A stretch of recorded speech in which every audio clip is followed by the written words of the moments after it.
Speaking of Jello, Jello shots. I'm just Right now? let's do some shots. I have the hardest time doing Jello shots. They're very difficult to get out of the containers. My tongue is very small. That if I was to go back to my worst body part, Yeah. belly button, tongue, because I got a really small tongue. So my tongue can barely reach down to the bottom to get all the Jello out. Right. And then the cup's cutting my lip, my tongue. I'm bleeding everywhere. Now, I've told you I have quite a strong tongue. My problem is that my tongue actually goes through the Jello cup and projectile shoots it out all over everything around me.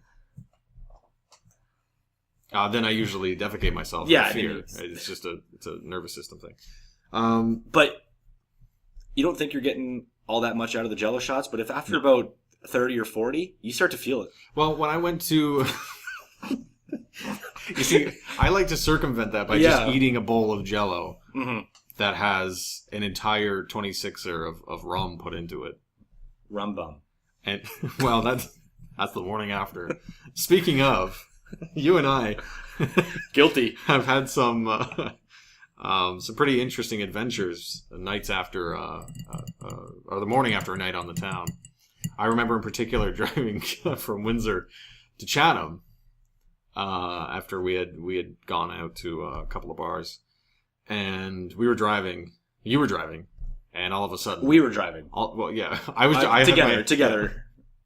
I was working the pedals like a dad and his kid. Yeah. Well, it was essentially I was sitting on your lap. Yeah. And I just remember we were talking, having a discussion, and all of a sudden your face just becomes stoic. No emotion. And you suddenly prop yourself up. And I've never seen paint actually be stripped off of something chemically. But I saw it that day. And my eyes watered. My ears dripped some kind of fluid. And you locked the windows, so I couldn't get out of the vehicle. We were on the 401. I thought I was going to poo myself. I remember stopping at the A&W at the rest stop on the way. I remember you were in there for a while, so I went in to see if you were okay. And I hadn't even opened the door to the bathroom yet. And you could smell it. And either somebody made a bad batch of onion rings in the kitchen, or there was an actual live birth taking place. There was the men's bathroom. There was something going on. That was awful. Oh, I know it was awful. If I can continue with this, so 2 days ago, I had numerous bad meals in a row. Like McDonald's, Kraft Dinner, whatever, you name it, it's in my body. Shawarma. So Chinese I dropped food. Tori off, my wife. She wants to go tanning, and I was going to go tanning with her to kind of keep up our honeymoon tan. So I drop her off. I noticed your butt does look exceptionally tan. I know you were looking. I saw you looking. Guilty as charged. So we're about to both walk in, and I said, hold on, I'm just going to run to McDonald's. I'm just going to go to the bathroom. Right. And I felt something kicking in the stomach, and I'm like, I should go. Either you're pregnant. Or. And I don't want this leaking on the tanning bed. No, well. I mean, it could, but. You can use it as like a tropical oil. It increases the anyway. It does. Yeah. Depends on how viscous it is. So I'm about 500 meters from McDonald's from where we were. So anyways, I start walking pretty quick. I'm like, this thing is coming on quick. Yep. So I rush into the McDonald's, and at this point, I'm walking down the hall. And on all fours. On all fours, and I just freeze. Because if I stop from holding off, this is all going all over the floor. Yep. So I freeze, holding on for dear life. Survived. Barely. I know I got about 30 seconds before the next wave is coming. The photo finished. I run into the bathroom. The contractions were getting closer and closer together. Yes. It's like childbirth, but far messier. But far messier and darker. And a lot more beautiful. It's like a rainbow. Yeah, childbirth is overrated. Yeah, it's very overrated. So I get to the bathroom. At this point, I'm like, this is happening right now if I don't whip down my pants. So I book it into the stall. I didn't even have a chance to wipe the seat down. Because you like to wipe the seat down with the pee and whatever's on it. It was just a mess. Yeah. I sit, take care of business. I'm like, I feel like it looks like a Detroit parking lot in there. I feel, yeah. getting better, by the way. Okay. So I feel like the best man in the world. This is all done. This is fantastic. You're basically a hero. Yeah. I reach over to the TP. There's no TP. Nothing in there. Toilet covers are the next best thing if you can't get anything else. Oh, I reached down the baby table to think maybe there's something in there. No. There was an actual baby in there. There was a baby. What are you going to do with that? Barely. So I'm freaking out. I'm like, which is it? Is it going to be the sock or is it going to be the underwear that's going to get sacrificed? Then a guy walks into the bathroom. Perfect. I wait till he's done peeing. And I ask him, like, excuse me, sir, do you mind running out to get me some napkins? There isn't any toilet paper in here. And he just bursts out in laughter and he says, that sucks, man. See what I can do for you. He goes out in the hallway. He's gone for about 5 minutes. I'm like, he's not coming back. It's going to be the sock.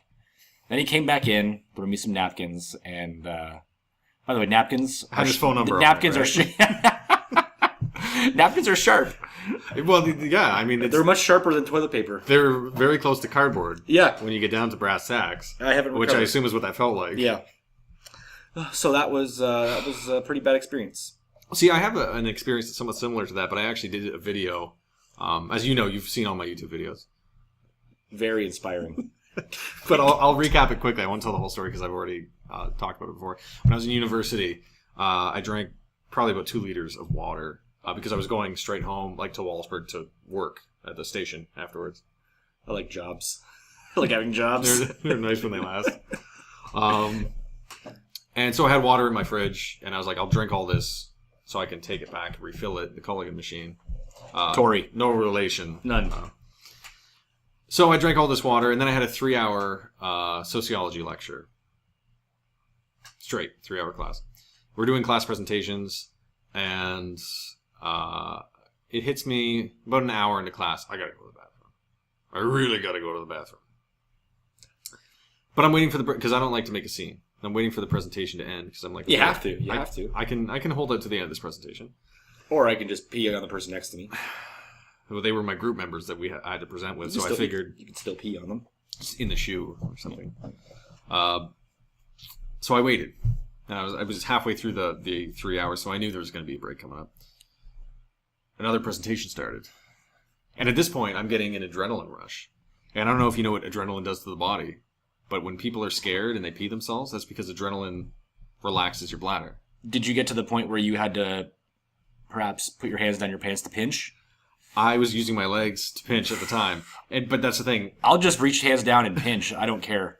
That's the easiest. I ended up getting up and running out of the room while this group was doing a presentation on Milk, the Sean Penn movie with the gay politician. So they probably think you hate their presentation. That's exactly what ended up happening. Yeah. And the professor made a point to say, please don't leave during presentations. It's very rude, even if you don't agree with the content. Also, as a side note, I don't remember the name of the building, but you probably had classes in it. Erie? Yeah, it has no men's bathroom in it. No. Yeah. So I had to run into the CAW. And great washrooms there. Spacious. I've made a lot of good friends in there. Very spacious. There's a guy that will wash your hands for $1. Yep. For $2, he'll wash any other part of your body.